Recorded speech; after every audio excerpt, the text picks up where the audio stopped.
Sarang મહાભારતનું title આવતું ને, Mahabharata serial બી.આર. Chopra.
ભગનો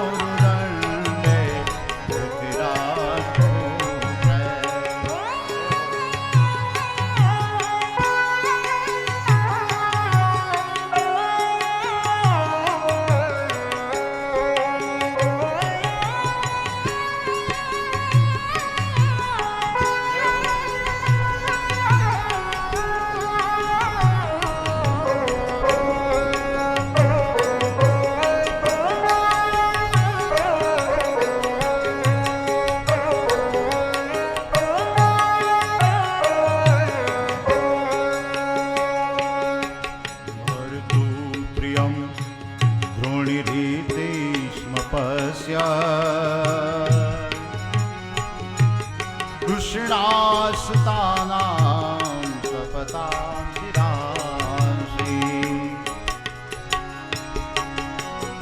ઉપાહર પ્રિયમેવ તસ્ય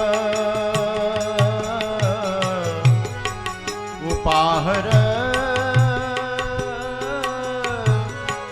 પ્રિયમેવ તસ્ય જોગોપસિતં કર્મ વિગર્હયન્તે જોગોપસિતં કર્મ વિગર્હયન્તિ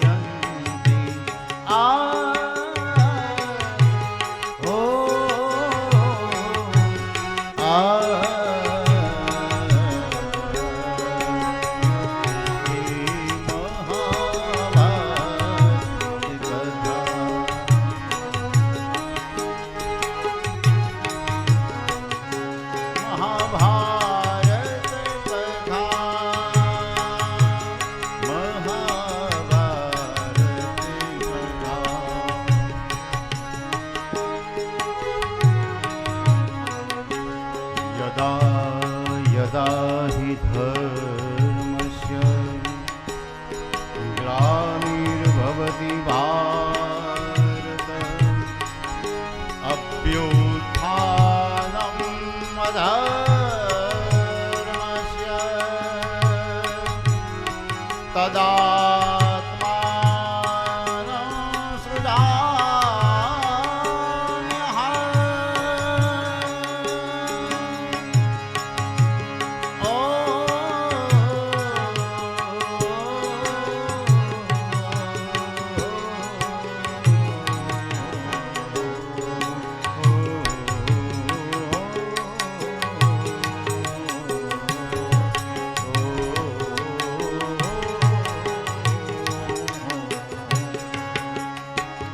यथाम्बुधे कौरव सृंजयानाम वीरेश्वथो वीरगतिम गतेषु कुरुक्षेत्रना मैदाનમાં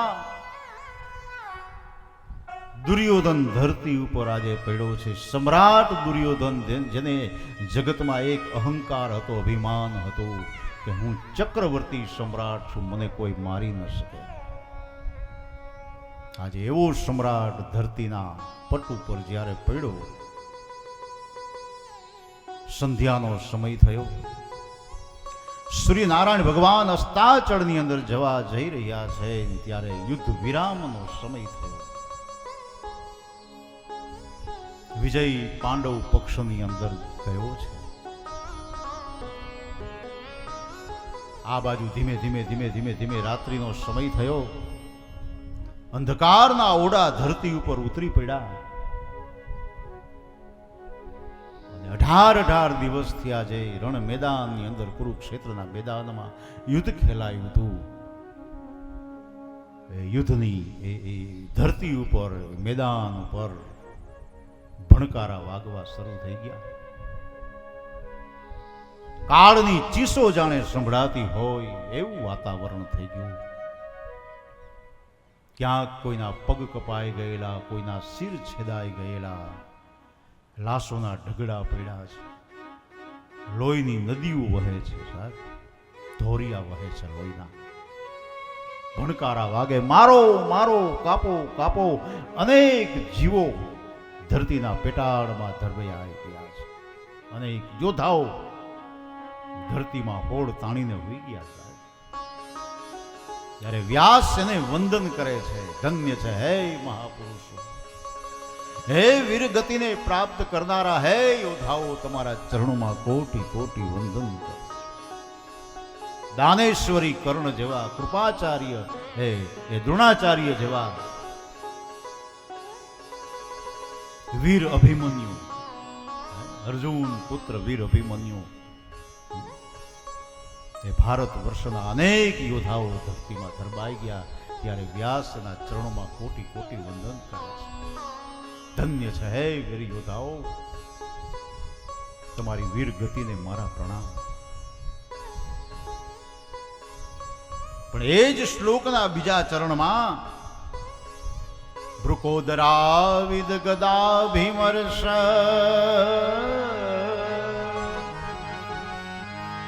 ભૃકોદરાવિદ ગદાભિમર્ષ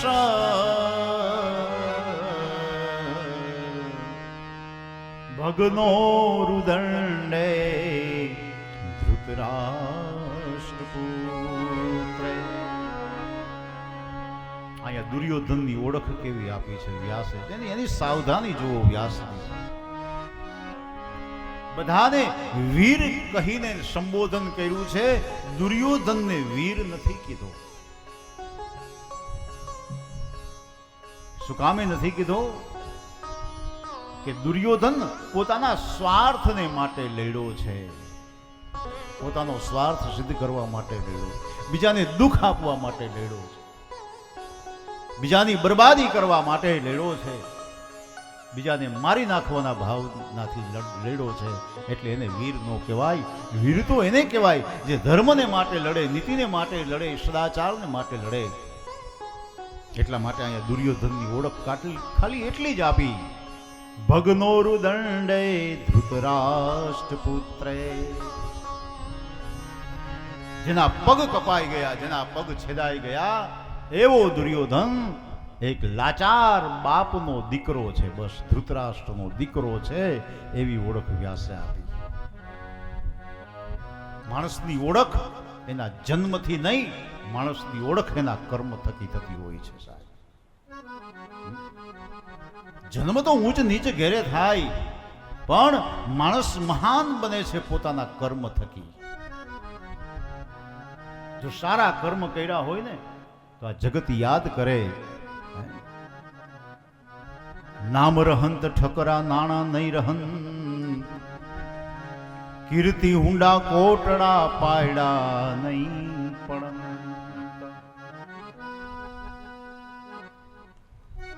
નાણું ભેગું નથી આવવાનું, સંપત્તિ ભેગી નથી આવવાની.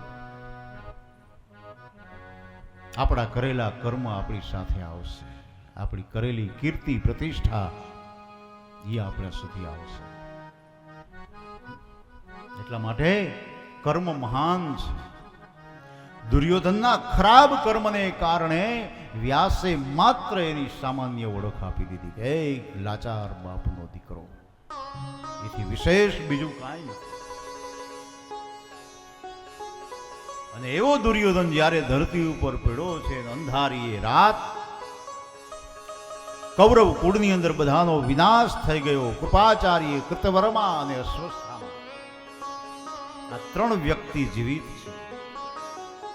દ્રોણાચાર્યનો દીકરો અશ્વત્થામા, એને વિચાર આવ્યો કે ચાલ 18 દિવસનું મહાભારતનું યુદ્ધ થયું, ત્યાં કોઈ યોદ્ધો હશે, ઘાયલ થયો હશે, એને કાંઈ જરૂર હશે મારી મદદની, તો હું એટલું તો કરી શકું ને.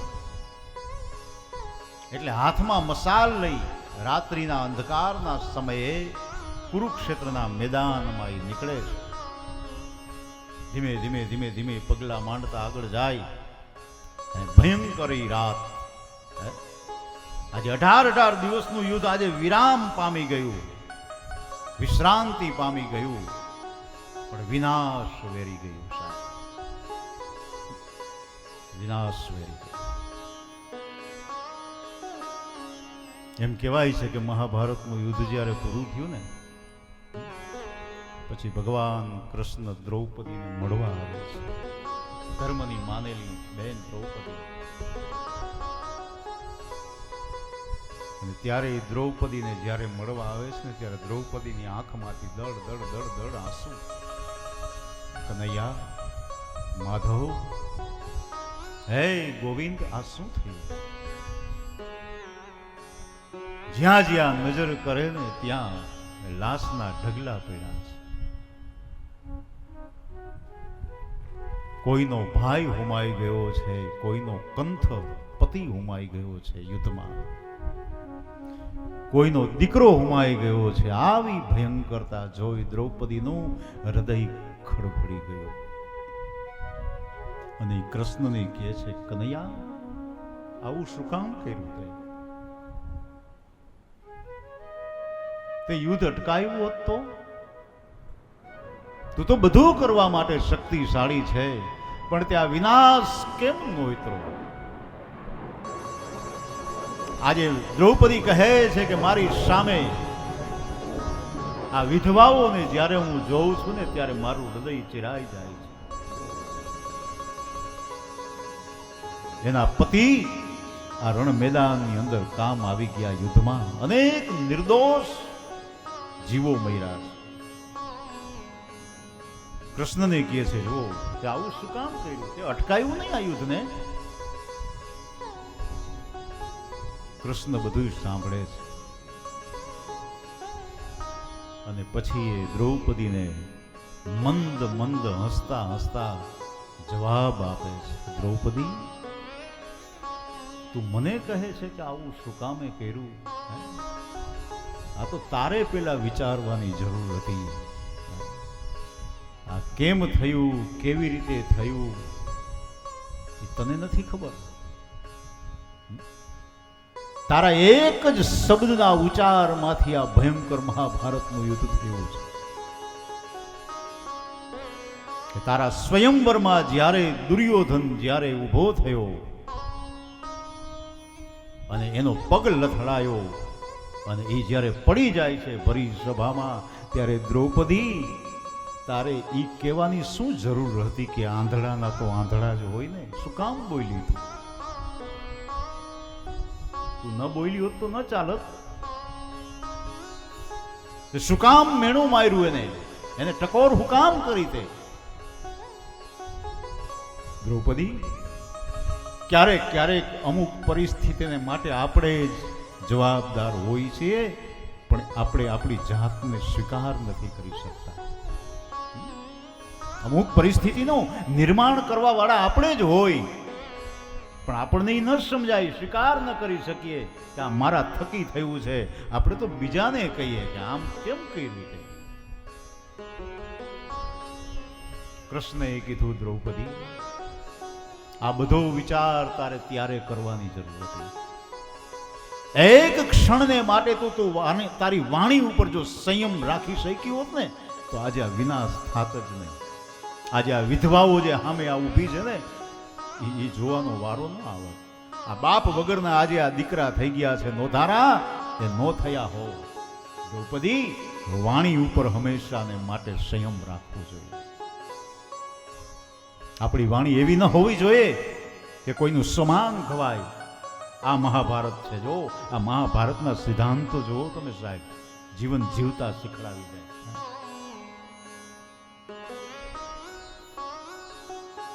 આપણું સત્ય પણ ક્યારેક એવું ન હોવું જોઈએ કે સામેની વ્યક્તિને કડવું લાગે. ભલે સત્ય હોય, આપણે સાચા હોય, પણ એને એવી રીતે રજૂ ન કરવું જોઈએ કે સામેની વ્યક્તિનું સમાન ગવાય. આ વિવેકની વાત છે, આ વિનયની વાત છે, આ મહાભારત.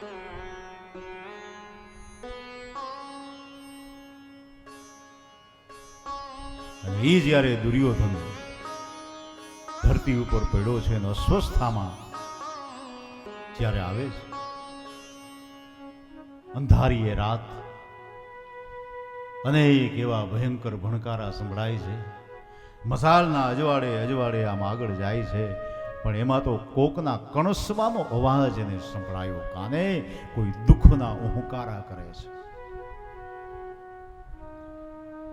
અસ્વસ્થામાં થયું કોણ હશે? આ ચાલ જોઉં.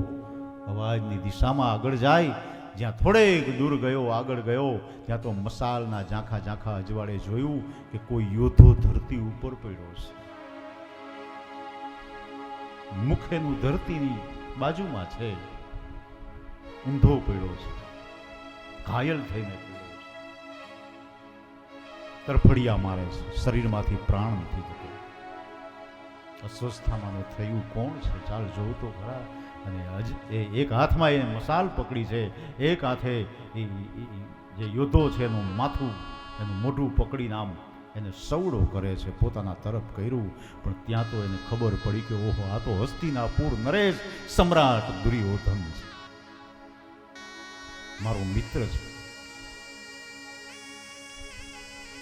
જીવન અને મૃત્યુની વચ્ચે ઝોલા ખાય છે દુર્યોધન. અસ્વસ્થામાં એ પૂછ્યું, ભાઈ હજી તારી શું ઈચ્છા અધૂરી રહી જાય છે? હજી તારો પ્રાણ પ્રયાણ કેમ નથી કરતો? આ દેહ કેમ છૂટતો નથી?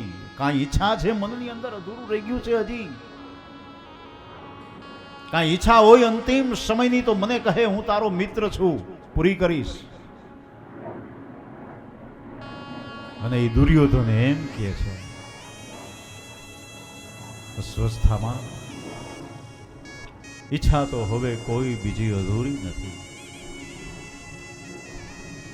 મેં મારા જીવનની અંદર રાજપાટ, ભોગ, વૈભવ બધું ભોગવી લીધું, પણ એક વાતનો ખટકો રહી જાય છે મારા મનની અંદર. શું? મેં મારા જીવનમાં ડગલે ને પગલે પાંડવોને દુખી કર્યા છે, ધરાઈને ધાન નથી ખાવા દીધું. પણ આજે મને અફસોસ એ વાતનો થાય છે કે મારા ગયા પછી આ પાંડવો ધર્મરાય હસ્તિનાપુરની ગાદી ઉપર બેસશે અને સત્તાને સંપત્તિ ઈ ભોગવશે. આ મારાથી જોવાતું નથી. એટલા માટે મારો જીવ પ્રસ્થાન નથી કરતો. અશ્વસ્થામાએ કીધું કે અરે દુર્યોધન, હજી તારા અંત સમયે પણ તારા મનની અંદર આવી ઈચ્છા છે? હા. તો એના માટે શું કરવું? ત્યારે દુર્યોધને કીધું કે એક ઉપાય છે, મને વચન આપ કે આ કામ તું કરીશ. અશ્વસ્થામાને કીધું. અશ્વસ્થામાએ વચન આપ્યું કે લે, મારું વચન છે તને. ત્યારે દુર્યોધનને કીધું કે જોજે, વચન આપવું સહેલું છે, નિભાવવું બહુ અઘરું છે, પાછળથી પસ્તાવવું પડશે. અને ત્યારે અશ્વસ્થામાએ કીધું કે ભાઈ, તું તો મારો મિત્ર છો, અને મિત્ર મિત્રનું કામ ન કરે તો મારી મિત્રતા લાજે. અરે એક વાર કહીને જોતો ખરા. અને ત્યારે દુર્યોધને કીધું કે તો એક કામ કર, અત્યારે મધ્યરાત્રિનો સમય થયો છે, પાંડવોની છાવણીમાં નિરાતે નિંદર કરે છે, ઊંઘ કરે છે. જા અત્યારે ને અત્યારે જઈ આ ખડગ લઈ અને 5 માથા કાપી ધડથી અલગ કરી મારી પાસે લઈ આવ.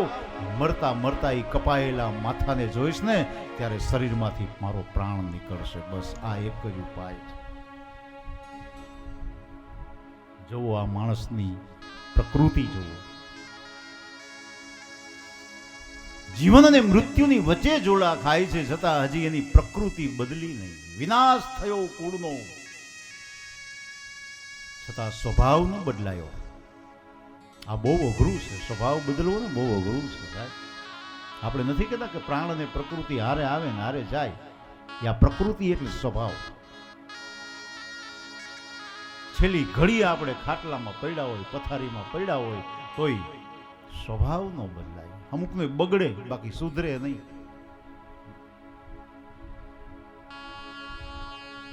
શ્રીમદ વલ્લભાચાર્ય મહાપ્રભુજી એને યમનાષ્ટકમાં છેલ્લે કબૂલ કર્યું છે.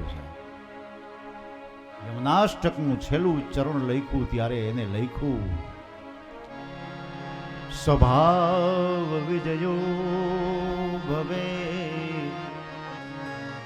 વદતી વલ્લભ શ્રી હરે નમામ્યમુનામહં સકલ સિદ્ધિ હેતુ મુરારી પદ પંકજમ મુરારી પદ પંકજમ સ્ફુરદ મંદ વેણુ સ્થિતા સ્વભાવ વિજયો ભવેદ વદતી વલ્લભ શ્રી હરે. સ્વભાવ વિજયો ભવેદ વદતી વલ્લભ શ્રી હરે. આ જગતમાં વિજય સાચો વીર તો એ છે કે જેને પોતાના સ્વભાવને જીતી લીધો હોય. સાહેબ સ્વભાવ જીતી જાય ને એટલે આખું જીવન જીતાઈ જાય છે. ક્યારેક ક્યારેક માણસ પોતાના સ્વભાવને કારણે દુઃખી થતો હોય. આ સ્વભાવ, આ પ્રકૃતિ, એ દુર્યોધનના મુખમાંથી શબ્દો નીકળ્યા અને અશ્વસ્થામા સ્તબ્ધ થઈ ગયો. ઓહો, આ કાર્ય તો બહુ અઘરું છે. 5 પાંડવોના માથા કાપીને લઈ આવવું એ કાંઈ નાની સૂની વાત તો નથી. જેના પક્ષમાં સાક્ષાત દ્વારિકા નાથ હોય એને કઈ રીતે મારી શકાય? પણ હવે વચન આપી દીધું છે. ભલે ભાઈ, હું જાઉં છું, અવશ્ય પ્રયત્ન કરીશ. અશ્વસ્થામાં ત્યાંથી નીકળે છે. એક હાથમાં મસાલ છે, એક હાથમાં ખડગ છે. જુઓ, બ્રાહ્મણનો દીકરો છે આ, દ્રોણાચાર્યનો દીકરો. બ્રાહ્મણના હાથમાં શસ્ત્ર નહીં, શાસ્ત્ર શોભે. આજે વ્યાસે અશ્વસ્થામાને કાળ કીધો છે. કાળ કરતા પણ ભયંકર છે. જો યદા મૃધે કૌરવ સૃંજયાના વીરેશ્વથો વિરદતી ગતે ભરતુ પ્રિયં દ્રોણિતે સ્મ પશ્ય કૃષ્ણા સુતાના સપતામ શિરાંસી ઉપાહર પ્રિયમેવ તસ્ય જુગુપ્સિતમ કર્મ વિગહયંતિ. કાળ થઈને આજે ધીમે ધીમે ધીમે ધીમે ધીમે અસ્વસ્થતામાં આગળ આવે છે. મધ્યરાત્રિનો સમય છે. પાંડવો પોતાની છાવણીમાં નિરાતે નિંદ્રાને આધીન થયા છે, કારણ કે થાકી ગયા. 18 દિવસનું યુદ્ધ, આજે યુદ્ધનો વિરામ થયો. ઘોર નિંદ્રામાં સૂતા છે. દ્રૌપદીજી પોતાની છાવણીમાં પોતાના 5 સંતાનોની સાથે સૂતા છે. અને આ બાજુ ભગવાન દ્વારિકા નાથને ઊંઘ નથી આવતી. ઓહો, અસ્વસ્થતામાં તૈયાર રવાના થઈ ગયો છે. અરે જે પાંડવોએ મને જીવન સોંપી દીધું હોય એના જીવનની જવાબદારી તો મારી કહેવાય. જો અસ્વસ્થતામાં આવીને 5 પાંડવોના માથા કાપીને લઈ જાય તો જગતના ચોકમાં જ્યારે ખબર પડશે ત્યારે જગત વાતો કરશે કે પાંડવોએ જેના ઉપર ભરોસો રાખ્યો એ દ્વારિકા નાથ એને બચાવી ન શક્યો. ભગવાન પથારીમાંથી ઉભા થયા. દ્વારિકાધીશ, શું કરવું, કેમ કરવું? અને એ જ સમયને નિર્ણય કરી લીધો. દ્વારિકાનાથ દોડતા દોડતા દોડતા આવ્યા છે ધર્મરાય યુધિષ્ઠિરની છાવણીમાં. મધ્યરાત્રિનો સમય છે. જો ભરોસો કોને કહેવાય, ભક્તિ કોને કહેવાય. એક વખત તમે તમારો ભરોસો ઈશ્વરને સમર્પિત કરી દો ને તો પછી તમારે ચિંતા જ ન હોય. તમે સુખેથી હુઈ જાઓ, તમારી પાછળ જાગરણ ઉપરવાળો કરશે, દ્વારિકાનાથ કરશે. ઈ જાગશે સાહેબ, તમારે જાગવાની જરૂર નથી.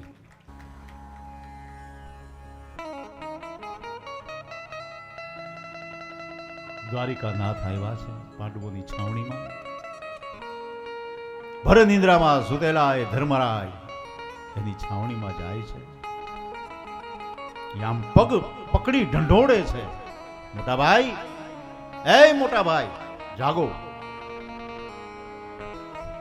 ધર્મરાય જાગે છે ઊંઘમાંથી. સામે જોયું ત્યાં તો દ્વારિકાનો નાથ.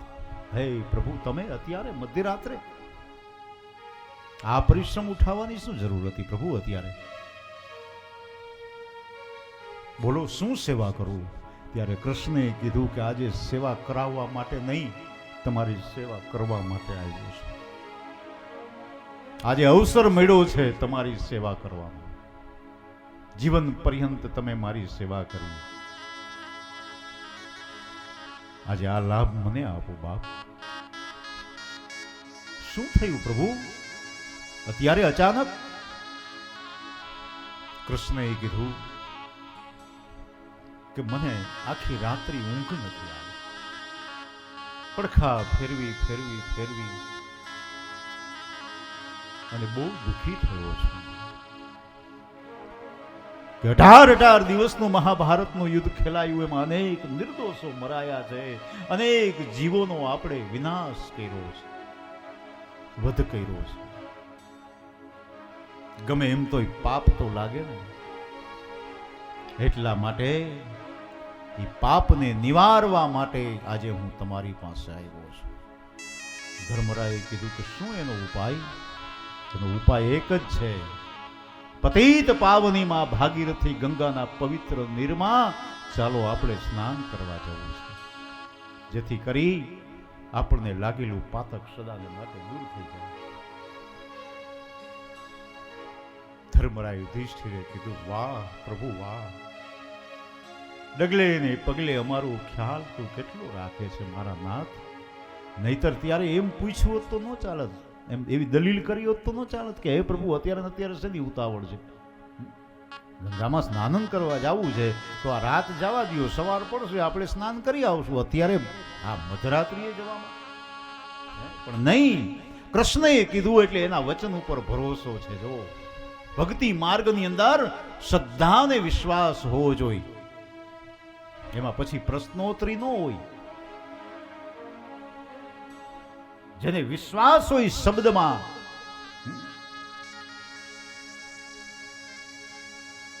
ચાલતું થઈ જવું બસ. પ્રભુ આપ જે કરતા હોય અમારા હિત માટે જ કરતા હો.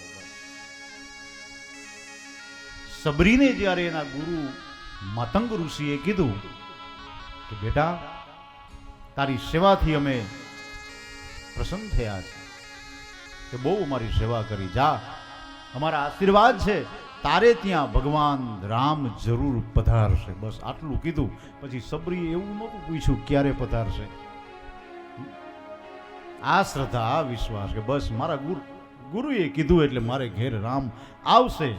એ પછી ક્યારે આવશે એની પરવા ન કરી અને એ બાલ્યાવસ્થાથી માંડી અને સબરી વૃદ્ધ થઈ, ઘરડી થઈ, ત્યાં સુધી એને રામની પ્રતીક્ષા કરી. એને ગુરુના વચન ઉપર ભરોસો હતો કે મારો ગુરુ ક્યારેય ખોટું ન બોલે સાહેબ. આ ભરોસાથી જીવન જીવાય. અને એમ કહેવાય છે કે જ્યારે રામને 14 વર્ષનો જ્યારે વનવાસ મળ્યો અને એ જ્યારે સબરીના આશ્રમે પંપા સરોવરે જ્યારે રામ અને લક્ષ્મણ જ્યારે સીતાની શોધ કરતા કરતા જ્યારે આવે છે અને ત્યારે દૂરથી આમ કેડેથી વરી ગયેલી છે, વૃદ્ધાવસ્થા આવી ગઈ છે, શરીરમાં કરચલીઓ પડી ગઈ છે, વૃદ્ધત્વ આવ્યું છે, શરીર વૃદ્ધ થયું છે, પણ સબરીનો ભરોસો કોઈ દી વૃદ્ધ નથી થયો. એનો વિશ્વાસ કોઈ દી વૃદ્ધ ન થયો, એવો ને એવો. અને આમ દૂરથી જોઈ ગઈ ગોહો રામ અને લક્ષ્મણ આવે છે અને એમ કહેવાય છે કે સબરી ત્યારે નાચવા લાગી હતી, રાજી થઈ ગઈ, નૃત્ય કરવા લાગી. ઓહો મારે આંગણે રામ આવ્યા. પણ એ આનંદ, એ મારે આંગણે રામ આવ્યા એનો નહોતો. આનંદ એ હતો કે આજે મારા ગુરુનું વચન આજે સિદ્ધ સાબિત થઈ ગયું. હજારો વર્ષો પહેલા મારા ગુરુએ મને જે વચન આપ્યું હતું, આજે એ વચન આજે સત્ય સાબિત થયું. એટલા માટે એનો એને આનંદ હતો. આ ભરોસો. ધર્મરાજ યુધિષ્ઠિર તૈયાર થઈ ગયા, ચાલો પ્રભુ કાંઈ વાંધો નહીં, આપ કહેતા હો તો અમારું કલ્યાણ જ હોય. 5 પાંડવોને જગાડ્યા છે અને ભગવાન એને ગંગાના ઘાટ ઉપર સ્નાન કરવા લઈ જાય છે. આ બાજુ અસ્વસ્થામાં આવે છે, દ્રૌપદીજીની છાવણીમાં જોવે છે તો દ્રૌપદીજી એક બાજુ સુતા છે, એક બાજુ એક જ પથારીમાં આમ 5 એના સંતાનો, એના દીકરા સુતા છે. રાત્રિનો અંધકાર. અસ્વસ્થામાને થયું કે નક્કી આ 5 પાંડવો સુતા છે, એવો નિર્ણય કરી અને એક પછી એક ખડગનો પ્રહાર કર્યો. 1 2 3 4 ને 5 ઘા માર્યા. 5ના માથા અલગ થઈ ગયા. રુધિર નીતરતા માથા હાથમાં લઈ અને અસ્વસ્થામાં દોડતો દુર્યોધનની પાસે આવે છે. દુર્યોધન ડહકા ભરે છે, છેલ્લી ઘડીઓ ગણાઈ રહી છે અને મસાલના અજવાળે કીધું કે લે ભાઈ, તારી પ્રતિજ્ઞા પૂર્ણ કરી,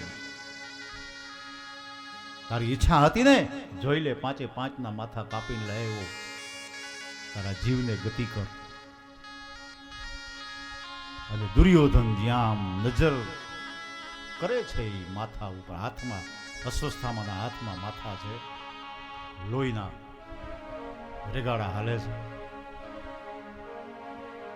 પણ એ દુર્યોધનની જ્યારે દ્રષ્ટિ પડી એ 5 માથા ઉપર, ત્યારે ઊંડો નિહાકો નાખ્યો કે ઓહો હે અસ્વસ્થામાં, તે આ શું કર્યું બાપ? મેં તને શું કરવા મૂક્યો હતો અને તું શું કરીને આવ્યો છો? અસ્વસ્થામાં એક વાત કાન ખોલીને સાંભળી લેજે. મેં મારા જીવનમાં ડગલે ને પગલે બહુ ભૂલો કરી છે અને આ ભૂલના કારણે જ આજે મારો વિનાશ થયો છે. પણ અસ્વસ્થામાં મેં ક્યારેય માણસને ઓળખવામાં ભૂલ નથી કરી. હા, માણસને બહુ સારી રીતે હું ઓળખું છું. તને કદાચ એમ હશે કે આ પાંડવોના માથા કાપીને લઈ આવ્યો તો તે તારી મોટામાં મોટી ભૂલ છે. આંખ ઉઘાડીને જો, આ પાંડવોના માથા નથી, એ દ્રૌપદીના 5 સંતાનોના નિર્દોષ બાળકોના માથા કાપીને તું લઈ આવ્યો. ધિકાર છે તારા પરાક્રમને. આ શું કર્યું તે?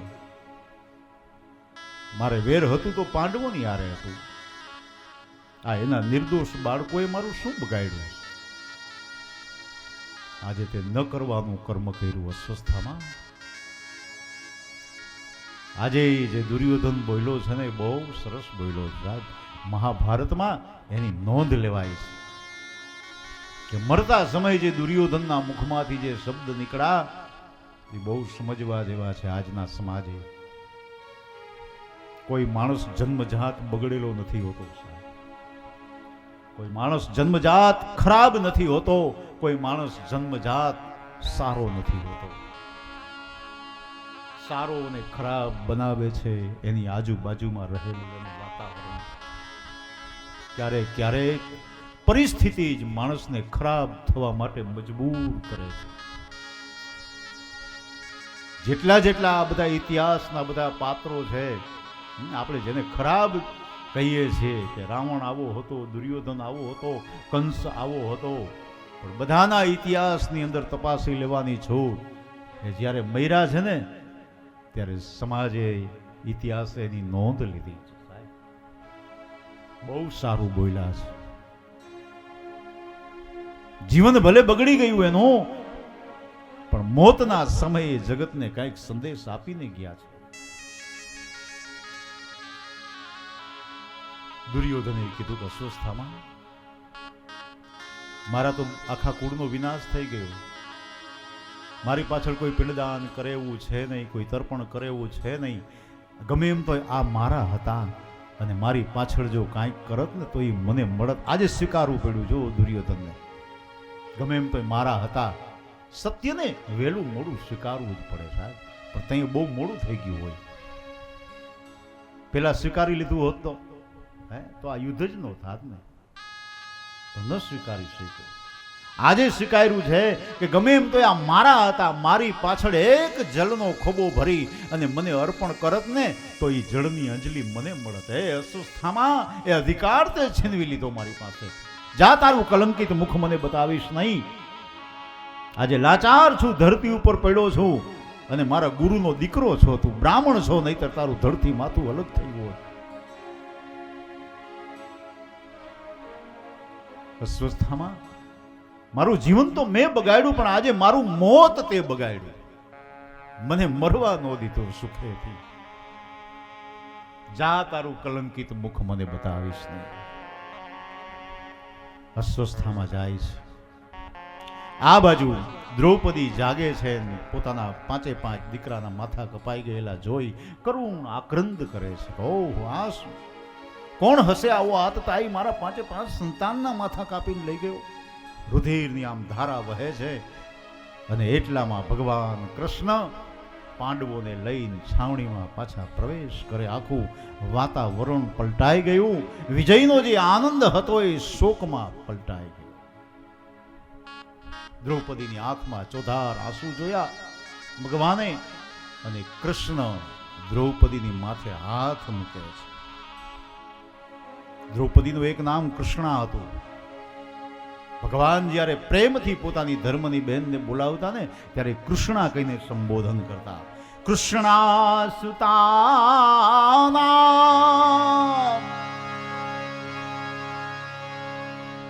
સ્વપતા શિરાસી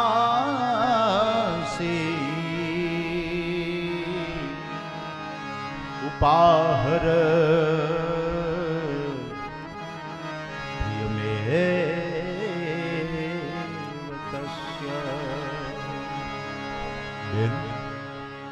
શું થયું આજે તમારી આંખમાં કેમ ચોધાર આંસુ રડો છો બેન? અને ત્યારે જે દ્રૌપદી બોલ્યા છે કૃષ્ણને સંબોધન કરીને, ધર્મની માનેલી બહેન, પણ આજે મનમાં આક્રોશ છે, શબ્દમાં વ્યંગ છે. આજે કૃષ્ણની સામે જોઈને દ્રૌપદીએ કીધું, ગોવિંદ, હે માધવ, તને ખબર નથી હું શું કામે રડું છું?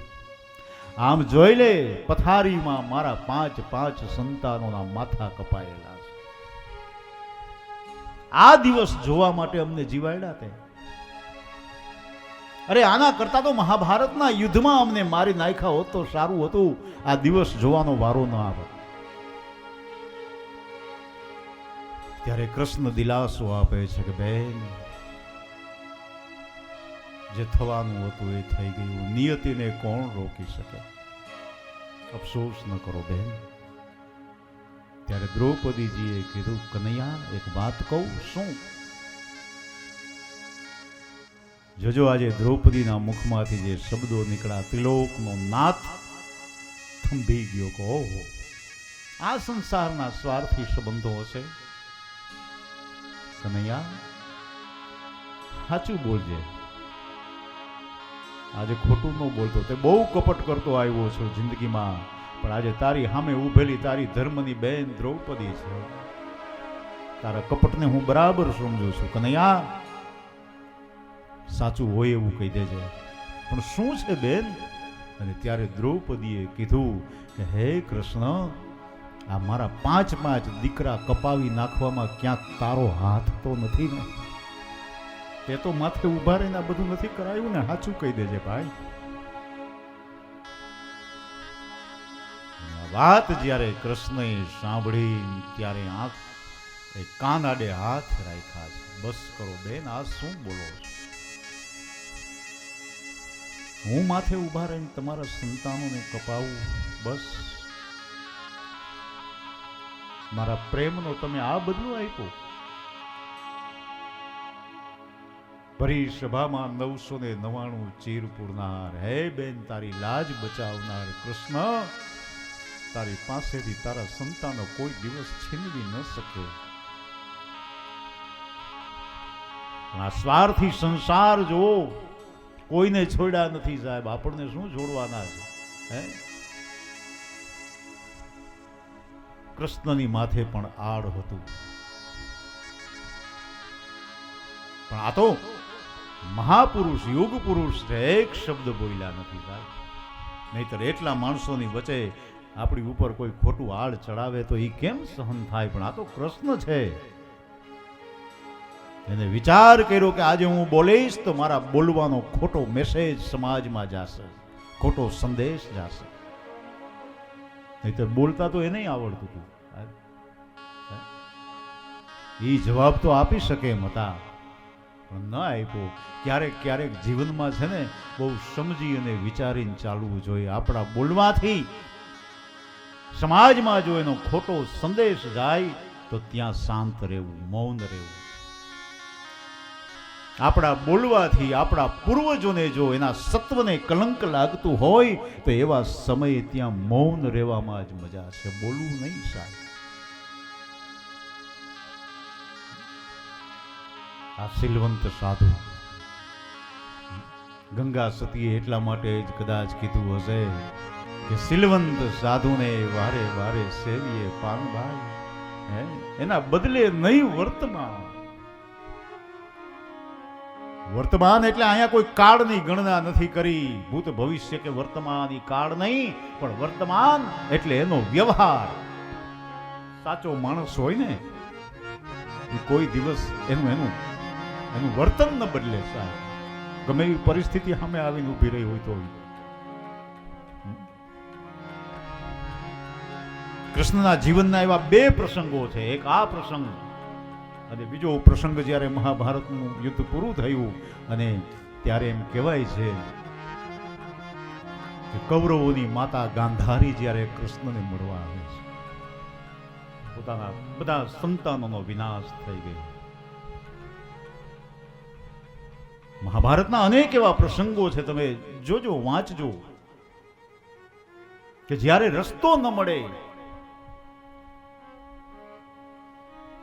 ત્યારે એક પાત્ર એવું પ્રવેશ કરે છે કે મનના સંશયો મિટાવી દે, અને એ પાત્ર છે કે મહામુનિ વેદ વ્યાસ. જ્યારે જ્યારે સંકટ પડ્યું છે, કૌરવો હોય, પાંડવો હોય, કોઈ માર્ગ ન મળતો હોય, ત્યારે મહામુનિ વેદ વ્યાસની એન્ટ્રી થાય છે સાહેબ, અને એને રસ્તો બતાવે છે. એવો એક પ્રસંગ મહાભારતનો કે જ્યારે કૌરવોનો વિનાશ થયો, ગાંધારી જ્યારે કૃષ્ણને મળવા આવે છે, ત્યારે ગાંધારી કૃષ્ણને ઠપકો દે છે, કનૈયા, કેશવ, ગોવિંદ, તું ધારી શકે એમ હતો, આ યુદ્ધને અટકાવી શકે એમ હતો, છતાં તે ન કર્યું, અને આજે મારા કુળનો વિનાશ કરાવ્યો. તે બહુ કીધું છે કૃષ્ણને કે તું આમાં જ રાજી હતો, અમારા ખરાબ કરવામાં જ તું રાજી હતો ને, તને શાંતિ થઈ ગઈ ને, મારા કુળનો વિનાશ થઈ ગયો, હું નોધારી થઈ ગઈ, હવે તો તને શાંતિ થઈ ને. આટલી વાત જ્યાં કરે છે ત્યાં વેદ મહામુનિ વેદ વ્યાસનો પ્રવેશ થાય છે. થોડીક વાર તો ઉભા રહ્યા મહામુનિ વેદ વ્યાસ, બધી વાત સાંભળી, પણ કૃષ્ણ બધું સાંભળે છે, એક શબ્દ બોલતા નથી, કારણ કે આ તો યુગ પુરુષ યુદ્ધને માટે જવાબદાર નહોતા. કૃષ્ણએ ઘણી બધી મહેનત કરી હતી અટકાવવા માટે, પણ નિયતિનું નિર્માણ હતું આ, એને કોઈ ન અટકાવી શકે. પણ આજે કૃષ્ણ સાંભળે છે. ગાંધારીએ કીધું કે મારાને મરાવી નાખ્યા, તે કપાવી નાખ્યા, માથે ઉભા રહી, તને જરાય દયા ન આવી, જરાક તો રહેમ કરવી હતી અમારા ઉપર. આજે અમારી શું દશા છે, આજે અમે સંતાન વિહોણા થઈ ગયા. ત્યારે વેદ વ્યાસ આગળ આવી અને ગાંધારીને કહે છે, દેવી, તમે કોને કહો છો આ બધું? આ કૃષ્ણને? હા. શું આના માટે કૃષ્ણ જવાબદાર છે? હા. ગાંધારી, તમે એમ કહો છો કે મારા બાળકોને મરાવી નાખ્યા, મારા કુટુંબને મરાવી નાખ્યું, એ બધું તમે કહો છો, પણ ક્યારેય તમે એ વિચાર્યું છે કે આ કૃષ્ણને કેટલી વાર મરવું પડ્યું, કેટલી વાર એને મરવું પડ્યું છે એનો ક્યારેય તમે વિચાર કર્યો?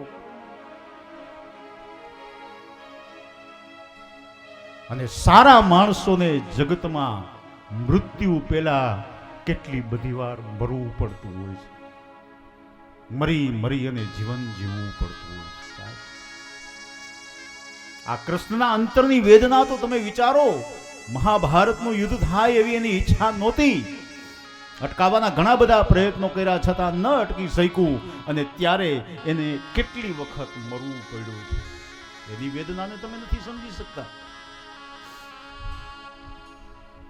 પણ છતાંય ગાંધારીએ કૃષ્ણને શ્રાપ આપ્યો કે હે કૃષ્ણ, આજે મારું કુળનો વિનાશ થઈ ગયો, તે નજરો નજર જોયું ને, જા હું તને શ્રાપ આપું છું કે એક દિવસ તારા કુળનો આવી રીતે વિનાશ થશે, ત્યારે તારે પણ આ જોવાનો વારો આવશે, કોઈ અટકાવી નહીં શકે. તારા યાદવ કુળનો વિનાશ થશે. કૃષ્ણએ માથે ચડાવ્યો શ્રાપ. ધન્ય હો માં, તું તો જગતની માં છો, અને માના હાથથી મળેલો શ્રાપ હોય કે વરદાન હોય, એને સ્વીકારવો જ રહ્યો. આ યુગ પુરુષ, આ શીલવંત સાધુ, આ સહનશીલતા કૃષ્ણની. એટલા માટે ગંગા સતીને કદાચ કહેવું પડ્યું હશે કે આવા મહાપુરુષને વારંવાર સેવવાનું મન થાય. શીલવંત સાધુને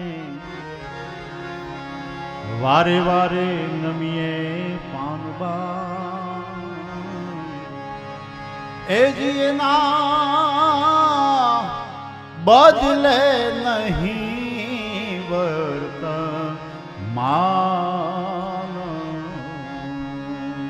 એ જીના બદલે નહીં વર્તમાન.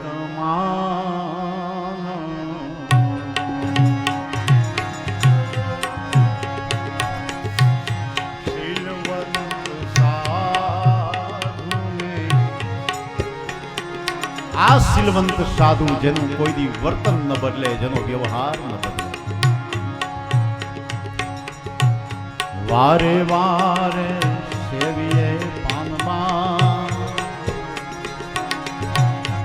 એના બદલે નહીં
ગંગા સતી રે હો, ગંગા સતી રે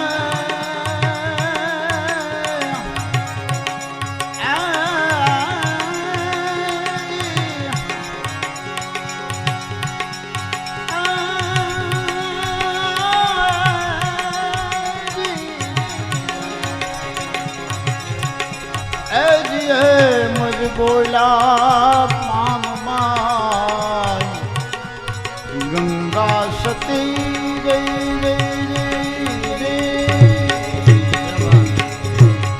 એમ જ બોલાને એ તમે ભક્તિ મારે જો ભરપૂર દિલવંત સાધુ વારે વારે નમીએ પાનમાં એ એના બદલે નહીં વર્તમાન, એના બદલે એ નહીં વર્તમાન.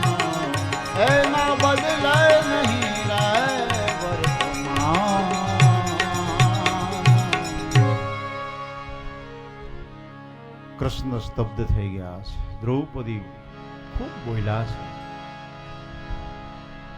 પણ આજે બોલ્યા નથી. કૃષ્ણ સામે જવાબ નથી આપતા. અર્જુનને કીધું, અર્જુન રથ તૈયાર કરો.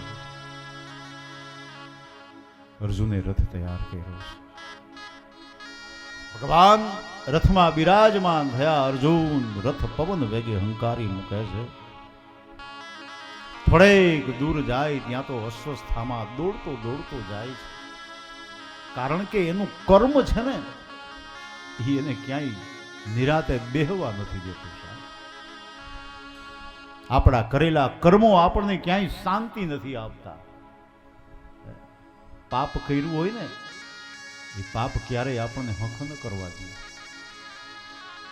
અને ત્યારે કૃષ્ણે કીધું કે હે અર્જુન, આમ જોઈ લે કોણ જાય છે. દ્રોણાચાર્યનો દીકરો અસ્વસ્થામાં. તારા 5 સંતાનોને મારનાર ઈ છે. જલ્દી પવન વેગે રથ આગળ ચલાવો. અને એ અર્જુને પવન વેગે રથ આગળ હંકાર્યો. જોતા જોતામાં અસ્વસ્થામાની બાજુમાં આવી ગયા. રથ ઉભો રાખ્યો. અસ્વસ્થામાને પકડો. પકડીને રથના થાંભલાની હારે બાંધી દીધો. અને બંદીવાન કરી અને દ્રૌપદીની છાવણીમાં આવે છે. દ્રૌપદીને કીધું, દ્રૌપદી બેન, આ તમારા 5 સંતાનોને મારનાર તમારો દુશ્મન તમારા આંગણે આવીને ઉભો છે. તમારી પ્રતિજ્ઞાને પૂર્ણ કરો. જ્યાં દ્રૌપદીએ જોયું કે હો, આ તો અસ્વસ્થામાં છે, મારા આ તો ગુરુનો દીકરો, અને એમાંય બ્રાહ્મણ, એને બંદીવાન કરીને આમ તમે લઈ આવ્યા, એનું અપમાન કર્યું છે. નાથ, આવું ન કરવું જોઈએ, આને છોડી મૂકો. અર્જુને કીધું કે દેવી, તો તમારી પ્રતિજ્ઞાનું શું? તમે તો પ્રતિજ્ઞા કરી છે કે મારા 5 સંતાનોને મારનાર આતતાઈ મારી નજરની સામે રાખો, એનું મોઢું જોઉં અને મારી નજરની સામે એનું શિરછેદ થાય, ત્યાર પછી કપાઈ ગયેલા એના માથા ઉપર બેસી અને હું સ્નાન કરીશ. ત્યાર પછી આ મારા ખુલ્લા કેસ હું બાંધીશ. ત્યાં સુધી મારા કેસને ખુલ્લા રાખ. આ પ્રતિજ્ઞા ક્યાં ગઈ તમારી? તમારી પ્રતિજ્ઞાને પૂર્ણ કરો દેવી. અને ત્યારે આ ભારત દેશની આર્ય નારી જોવો શું બોલી છે સાહેબ. આજે વ્યાસને લખવું પડ્યું વામ સ્વભાવા. દ્રૌપદીને માટે શબ્દ વાપરો છે વામ સ્વભાવા. કૃષ્ણા સુતા સ્વપદાં શિરાંશી. પોતાના 5 સંતાનોના માથા કાપનાર આજે દુશ્મન નજરની સામે ઉભો છે. છતાંય આજે માતૃત્વ આ દેશની નારીની ત્યાગને સમર્પણ જો. કૃષ્ણા સુતા સ્વપતાં શિરાંસી ઉપાહર